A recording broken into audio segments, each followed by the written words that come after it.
Gentleman yields back. Chair, thanks. Gentlemen, let me begin with a few questions to you, Mr. McClintock.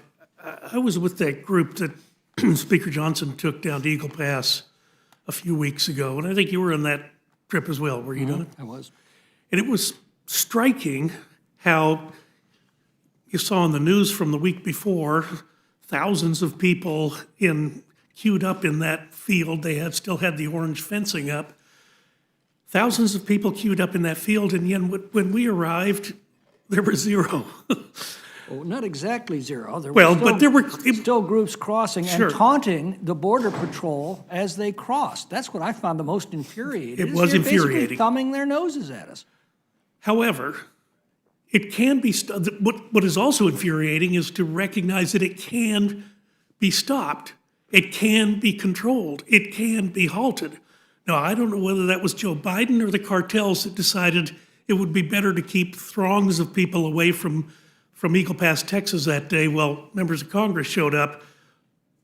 But we saw it with our own eyes. It can happen. You're right about the stragglers that came across the river, and it was doubly infuriating where they were simply picked up by Customs and Border Protection and taken down to a processing site to be shipped somewhere in the country. But there we're talking about 12 to 25 people, nowhere near the thousands that were on the news the week before. So it just begs the question. We know they can control it. The president says, oh, if we sign this bill, I'll enforce it immediately. He could enforce it today. The president has the power today to fix this problem, and he chooses not to. Is that not correct? Oh, absolutely. Under the Immigration Naturalization Act, he has complete authority to shut down the border completely, to refuse entry of anyone if he believes it's in the national interest. He refuses to do so. We saw under the Trump administration the effect of the Remain in Mexico policy that slowed phony asylum claims to a trickle. The Border Patrol saying that the completion of the border wall absolutely essential as a force multiplier for them to do their jobs. And of course, enforcing court-ordered deportations ought to be a no-brainer. The president on his first day in office ordered ICE not to enforce those laws. There are currently 1.3 million court-ordered deportations. These are people who have gone through the process, have received a final order of deportation, and those orders are simply being ignored. But you know who has complete control of the border? The cartels, as we also heard at Eagle Pass. The cartels, just in the Del Rio sector alone, are making $32 million a week trafficking illegal immigrants into the country. That's over $1.5 billion a year to the cartels just in that one sector, aided and abetted entirely by this administration's policies. The Border Patrol was very, very clear on this point. No one crosses the border without paying the cartels.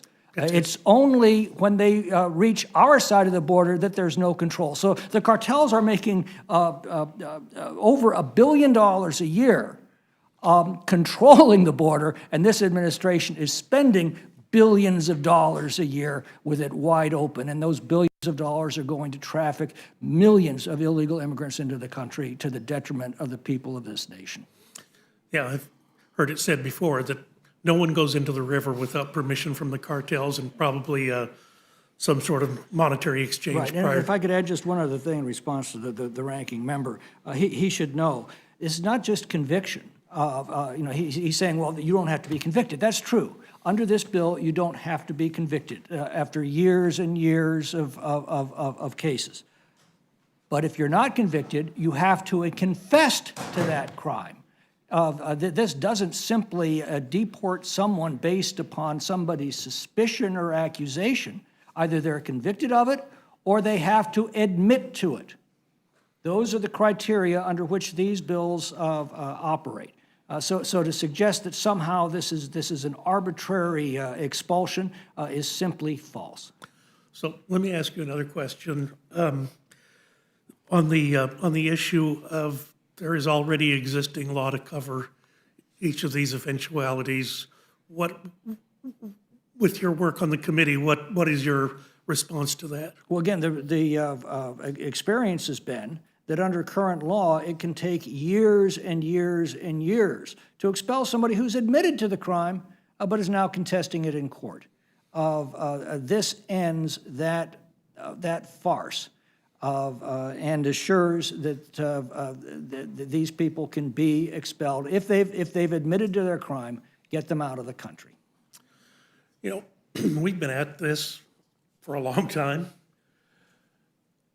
And one of the questions that's repeatedly come up, and it's never answered by the other side, is, well, the United States is a pretty generous country. We accept 1.1, 1.2 million people a year into this country legally, probably more than any other country on the face of the earth. So with that background, with that backdrop, what is the number that people want to be able to come in without the benefit of permission and then subsequently be legalized, receive amnesty? Right. And no one will ever tell you what that number is. Well, actually, you know, Gallup warned us that according to their polling, 42 million people living in Latin America and the Caribbean alone, forget about the rest of the world, intend to come here now that they can. We've already seen this administration deliberately release 3.3 million illegal immigrants into this country in defiance of our laws. That's a population the size of the entire state of Iowa. And while the Border Patrol has been overwhelmed, taking names and changing diapers, another 1.7 million known gotaways. These are people that we either watched or tracked enter our country but couldn't stop, have also entered the country. That is an additional illegal population the size of the state of West Virginia. That under this administration. And I'm afraid that the effect, not just on our social services, but on our national security is grave. Well, I think President Biden has set the parameter now, 5,000 a day, that calculates out to almost 2 million people a year, figuring that there's going to be more than 5,000 a day that come across before they call a halt to it. Well, they'll simply stage them so that it will be a steady 5,000 a day. And this is considered an improvement to what the administration is now doing. And I guess that's where I'm having difficulty. If you can do that at 5,000 a day, why not at 500 or 50? Well, Governor or DeSantis 5? said the threshold should be zero. There should be zero illegal immigrants admitted into this country. And let's not confuse the two, as the ranking member just did by saying that we're fear-mongering and scapegoating immigrants. There is a distinct difference between a legal immigrant who has come to our country out of a love of our nation, who wants their children to become Americans, who have done everything our country's asked them to do, have waited patiently, have obeyed all of our laws, and now have watched 5 million illegal immigrants cut in line in front of them. The people I find who are the angriest about illegal immigration are the legal immigrants. And to conflate the two, to compare that legal immigrant who has come here obeying our laws with the illegal immigrant who has come here thumbing his nose at our laws and our nation's sovereignty is an insult to every one of those legal immigrants who are the backbone of our country's history. That's absolutely correct.